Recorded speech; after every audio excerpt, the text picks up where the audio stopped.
Hoy vamos a hablar de la hermanastra fea de Cenicienta, pero también podría llamarse cómo convertir un cuento de hadas en toda una pesadilla.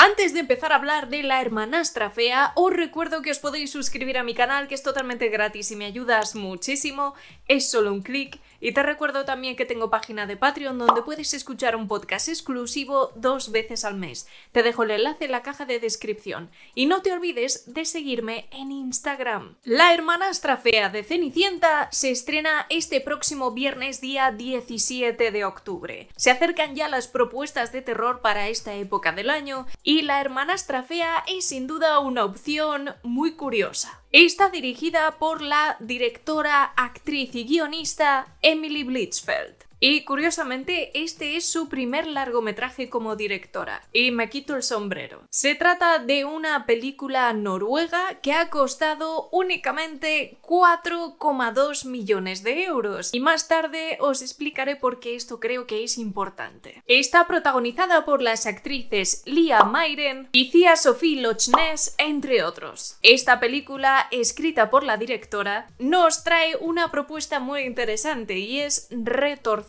el cuento de hadas de la Cenicienta aplicándole unos cuantos brochazos de realidad y proponiendo como protagonista a una de las hermanastras de Cenicienta, concretamente la mayor de ellas, que en este caso se llama Elvira. Es increíble cómo una historia puede cambiar cuando simplemente te enfocas en otra perspectiva. No se sabe a ciencia cierta cómo la historia de Cenicienta llegó a Europa, pero se sabe que su origen está en China. Esta historia llegó después a Europa Central a través de Francia y Alemania, y no me sorprende en absoluto que esta sea una película noruega porque el cine noruego no deja de sorprenderme. De vez en cuando surgen este tipo de joyas interesantes. Hay que tener en cuenta unas cuantas cosas antes de enfrentarse a esta hermanastra fea. Lo primero de todo, se trata de una cinta que podríamos calificar como body horror. Si tienes el estómago un poquito sensible, no te lo recomiendo. Pero si has visto películas como La Sustancia o Together, puede que esta cinta te resulte interesante. El hecho, además de estar escrita y dirigida por una mujer, creo que también le da un enfoque muy importante, porque uno de los temas principales que hay detrás de esta reinterpretación de la Cenicienta son los estándares de belleza y la presión a la que están sometidas las mujeres para llegar a unos ideales que son casi imposibles. Desde los tratamientos de belleza muy violentos hasta las dietas imposibles, nos traslada toda esa obsesión por el físico que estamos viviendo aún a día de hoy a una época en la que los métodos eran mucho más agresivos, haciendo también hincapié en la locura que eso representa. Si viendo a esta pobre protagonista pasar por ese calvario nos parece toda una locura, no nos debería extrañar que hoy en día sigamos haciendo casi todas esas locuras. Básicamente lo que vamos a ver en esta cinta es un descenso a la locura. La evolución de personaje de Elvira es increíble y desgarradora. Como decía antes, creo que los brochazos de realidad que se han implementado en esta historia de Cenicienta son magníficos, porque desde un inicio, aunque todos conocemos cuál es la historia de Cenicienta, si habéis visto el clásico de Disney, muy edulcorado, claro está, esa visión idealizada que muchos tenemos de esa historia se derrumba a pedazos con toda la cantidad de realidad que nos impone aquí la directora. Un mundo mucho más cruel en el que conseguir el favor del príncipe no solo es una cuestión de dinero, sino prácticamente de vida o muerte. Además, en esta historia nadie está idealizado, desde la protagonista hasta incluso el personaje de Agnes, que es el que representa a la Cenicienta, está tratado de una manera mucho más real, es decir, que también tiene sus aristas, no es perfecta. Humanizar también el personaje de Cenicienta le da mucho carisma a esta cinta, que en realidad nos deja caer que detrás de todos estos cuentos clásicos de hadas hay una realidad mucho más brusca. En mi opinión, es impresionante lo que ha conseguido esta película con 4,2 millones de euros. Creo que tiene mucho mérito el resultado técnico que se ve dentro de esta película, no solamente con los efectos visuales y prácticos, sino con el vestuario, maquillaje, localizaciones. ¡Es una locura! Resulta muy sorprendente que con 4,2 millones se pueda conseguir una cinta que consiga meterte tantísimo en esta fábula con moraleja que no se dice exactamente en qué siglo está ambientado, pero bueno, podemos considerar que estaría, no sé, en el siglo XVIII quizá. No soy una experta en historia, pero más o menos. En esta versión de La Cenicienta, el egoísmo es abrumador, está por todas partes. Solo en una excepción vemos a un personaje que hace algo más allá de su beneficio y ayuda a otra persona. No os voy a decir quién es, pero el resto de ellos lo único que quiere es su propio beneficio y da igual a quien tenga que llevarse por delante. Además de este body horror y de un tono muy pesimista en general, también hay bastante comedia negra dentro de esta cinta, porque hay momentos que resultan divertidos de lo absurdos que son, pero a la vez encajan bastante bien con todo lo que está sucediendo alrededor. La interpretación protagonista de Lia Mayren es toda una declaración de intenciones.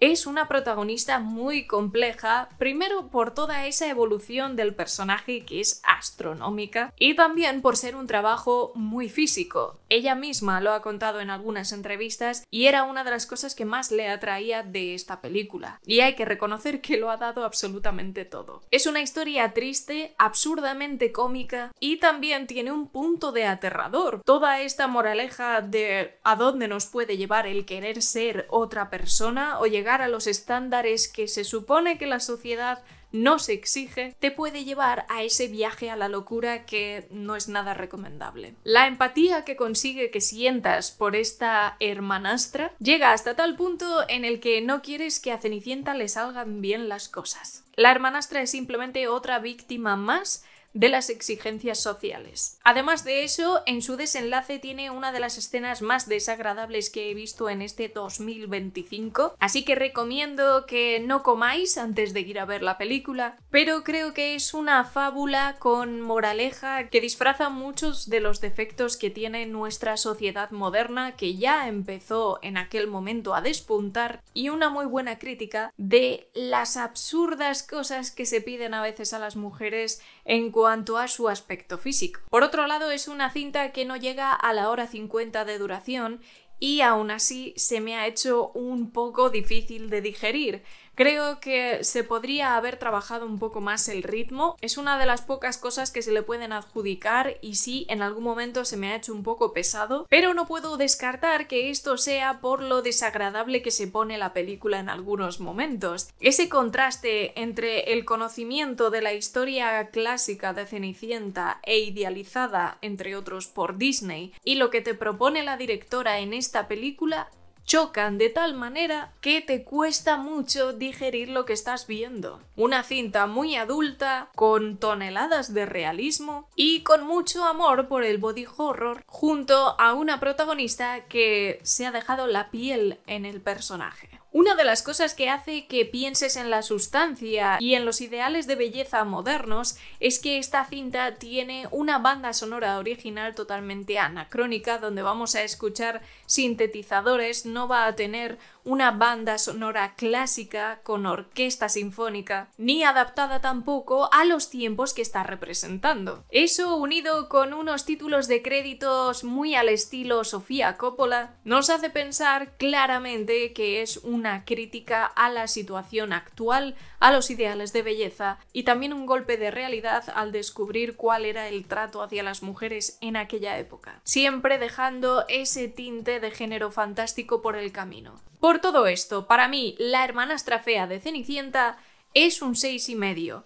Creo que es una propuesta muy interesante, con mucho trabajo detrás, con gran mérito, con ese presupuesto, digamos, ajustado para una película de época, con tan buen resultado y además siendo su ópera prima en largometraje. Creo que hay que quitarse el sombrero ante esta película, que es de lo más especial. No puedo advertiros más con esta película. Si te gusta la sustancia y si te gusta Together, adelante, pero si no, cuidadito. No es una cinta sobre la Cenicienta con la que salgas flotando de felicidad. Aunque creo que tiene ciertos problemas de ritmo a mi parecer, ha conseguido tocar todos los temas que creo que son cruciales y el tratamiento de los personajes creo que es muy justo, honesto, realista y sinceramente ojalá muchos remakes en acción real de cuentos de hadas clásicos tomaran algunas notas de lo que ha hecho aquí la directora. Lo dicho, se estrena este viernes, así que cuando la veáis, si os atrevéis, por favor dejadme vuestra opinión aquí abajo en la sección de comentarios. Como siempre, os voy a dejar por aquí algún vídeo que puede que os interese y ya sabéis que nos vamos a ver dentro de muy poquito. Cuidaos un montón y disfrutad del cine.